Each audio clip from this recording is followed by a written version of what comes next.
Want to expand the reach of your content? Start a podcast. Feature industry experts on your show and leverage the influence and reach of your guests to grow your brand. Learn more at sweetfishmedia.com. You're listening to the B2B Growth Show, a podcast dedicated to helping B2B executives achieve explosive growth. Whether you're looking for techniques and strategies or tools and resources, you've come to the right place. I'm James Carberry. And I'm Jonathan Green. Let's get into the show. Welcome back to the B2B Growth Show. Today we are joined by Patrick Morrissey. Patrick is the CMO of Altify. Patrick, welcome to the show. Thanks so much, Jonathan. Great to be here. It's great to have you here. Today we're going to be talking about a tried and true topic. We're going to be talking about account-based marketing, but we brought on Patrick because I think that he has some unique insights into the world of ABM that we have not discussed on the show before. But before we get into that, Patrick, maybe you can tell us a little about your background and what you and the Altify team are up to these days. Sure, would love to do that. So, by way of background, I run marketing here at Altify, and we are really focused on helping companies of all sizes in the B2B space win the deals that matter. So what that means from a product perspective is we offer products on the Salesforce platform really focused on opportunity management, on account management and account planning and sales process more specifically, but also doing things like relationship mapping with the idea that we help users with a guided selling. Because a lot of organizations need help, particularly the greater complexity you have in terms of product and in terms of a market space or number of business lines you have, the more you need to be systemic and repeatable in the way that you execute your sales process every day.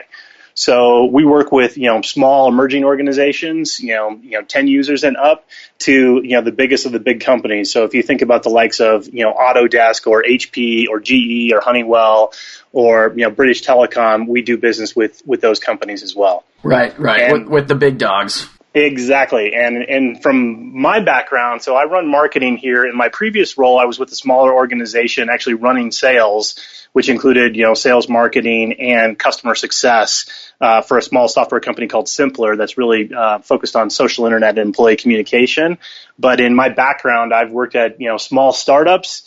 I have also worked at large companies like Business Objects and Salesforce, and have had a variety of roles from marketing to sales to business development. So I think if there's something that maybe is a little bit different about me than a lot of other CMOs I talk to, is that I've actually carried quota and carried a bag, which gives you lots of good insights about the reality of being a sales professional. Yeah, absolutely. I couldn't have said it better myself. I wanted to mention the fact that as a CMO with not only a selling background, but working with a company focused on selling, I think you're perfectly situated to talk to our listeners today about account-based marketing and, some of the barriers that you've seen to success, and also, kind of this idea of the sales and marketing intersection. So I'm just going to kind of let you take it away from there.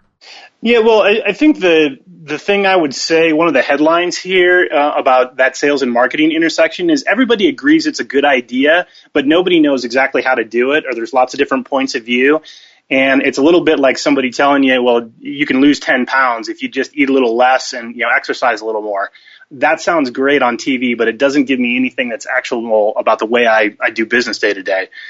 And, when you put the interpersonal filters into it, I've had beers with, conversations on both sides of that aisle, if you will, and you talk to salespeople, and salespeople summarize marketing people as, people who weren't good enough to sell something, so they went to marketing. And then you talk to the marketing people, and they fancy themselves the smart one, and, they turn around and say, well, the reason that, these guys are in sales, not in marketing, is they're just not smart enough. And I think and you have to make things so easy even a salesperson can figure it out. And I think that there's an element of truth in that, but I think the reality here that informs both sides of the dialogue is if you stop for a second and think about the idea that sales, particularly in complex markets with complex products, and certainly anybody who's selling technology probably knows this intuitively, is Sales people are knowledge workers. They're in the knowledge business, and the smarter they are about not only their products but the customers' needs, the more successful everybody's going to be long term. So there needs to be, I think, a complete rethink about that sales and marketing intersection, and how do you align being more targeted on the marketing side with being more targeted and more repeatable on the sales side in a way that's going to deliver revenue to the bottom line. Yeah. All right, so do you have some metrics, some statistics to to back this up? Do you have some specific stories? I always love leaving our listeners, with some actionable pieces of advice from episodes like this. Yeah, I'd say there's a couple different things. We at Altify have done some studies, and most recently we did a benchmark study coming into 2017, trying to look at the state of the market, talking to both vendors and as well as people who are selling, as well as the buyer side of the equation, to say what's happening in the market. How do you think about the problems and the opportunities, as well as how do you think about the relationships with each other and what does success look like? And a couple different things come to light just out of that study. One of the key learnings is if sales and marketing are really aligned, I mean they speak the same language, they're on the same page, both sides identify as being partners with their counterparts in sales and marketing, it has material impact on the business. And when I say that, you can start to point to some statistics like the fact that deals go up by about 21%. If you look at the math, the feedback we got from more than 1,000 participants around the world. Conversely, if they're not aligned, then you're going to see deal cycles elongate. You're going to see issues with retention. You're going to see dissatisfaction among the ranks of people. But ultimately, what it points to is everybody is challenged simultaneously with two problems.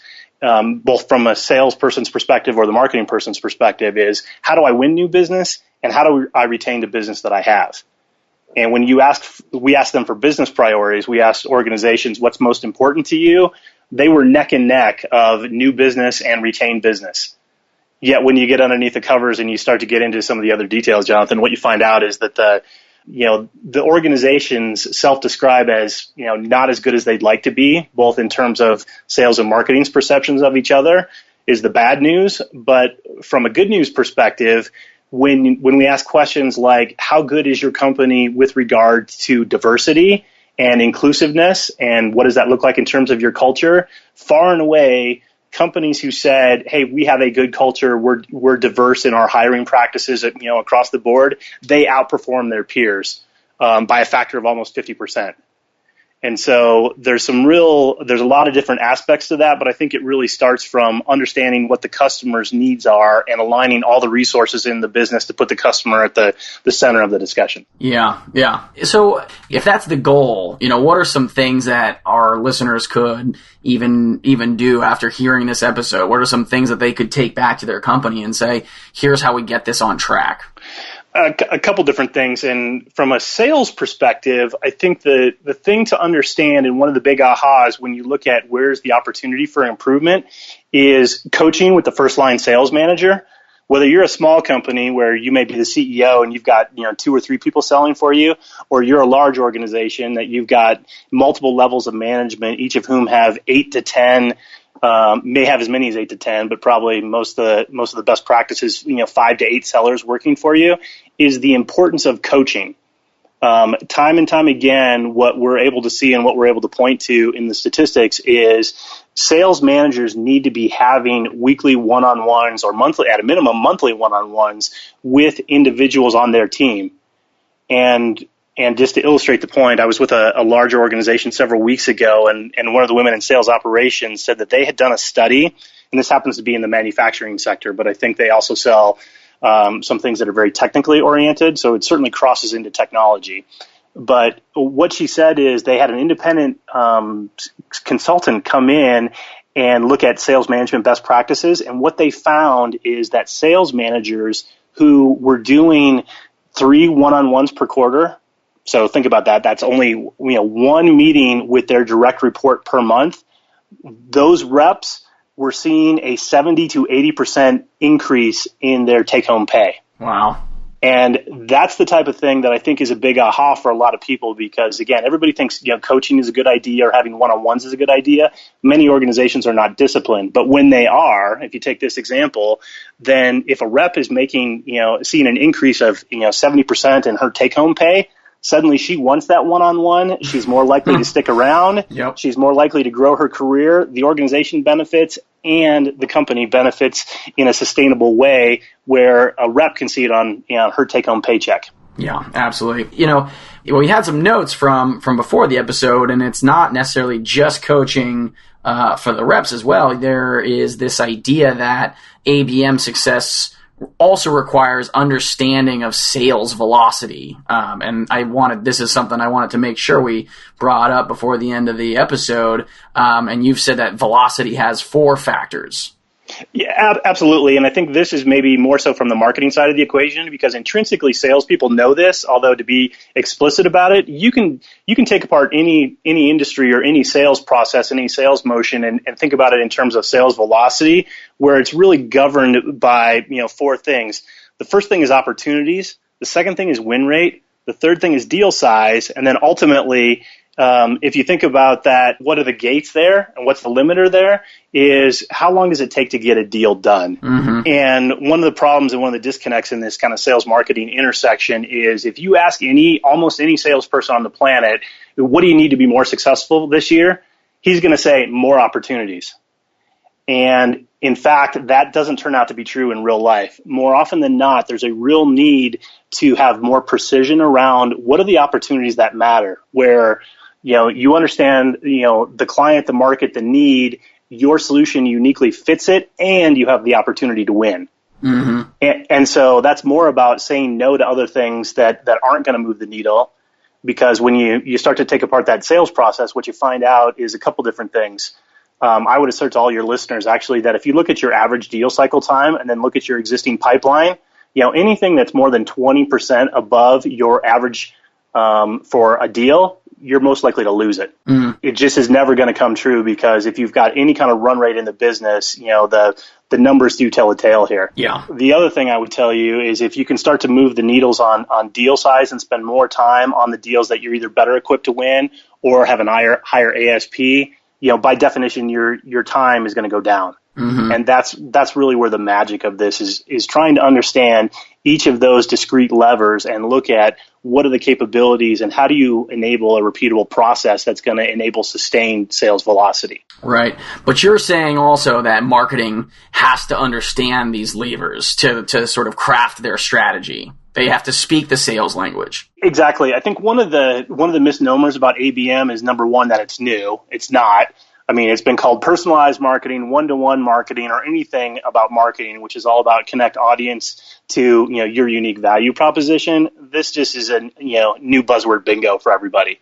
It's more about getting deep and understanding not just the industry that you compete in, but who is the buyer, not from a persona, but by role. And so from a VP of sales point of view, a VP of sales is tremendously interested in, those 4 levers around deal velocity. How many opportunities do I have? And am I playing for the right ones? What can I close this quarter? What does that look like in terms of, my overall portfolio of accounts? And if I can pick up, 2, 3, 5 days, that is material to the bottom line.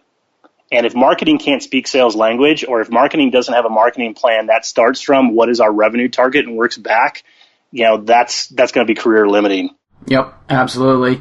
Patrick, you're making a lot of sense. I think this is some tremendous content for our listeners. And if any of our listeners want to get in touch with you or find out more about Altify after the episode, what's the best way for them to go about doing that? 2 ways. So one, if you want to understand more about how does your organization stack up relative to some of these statistics and what are some of the best practices to activate deal velocity, if you go to altify.com, altify.com, and go under the Knowledge tab, you can download some of these studies that we've done and have a look at what the numbers say for yourself.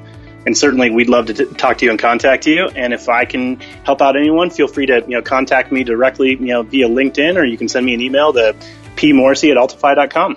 Perfect. Patrick, thanks again so much for your time on the show. It was a pleasure having you. Jonathan, thanks so much for your time. Really appreciate it. To ensure that you never miss an episode of the B2B Growth Show, subscribe to the show in iTunes or your favorite podcast player. This guarantees that every episode will get delivered directly to your device. If you'd like to connect with B2B executives from all over the world, make sure to join our private Facebook community. There are some incredible conversations happening inside this group. To join, visit b2bgrowthshow.com/FB. Thank you so much for listening. Until next time.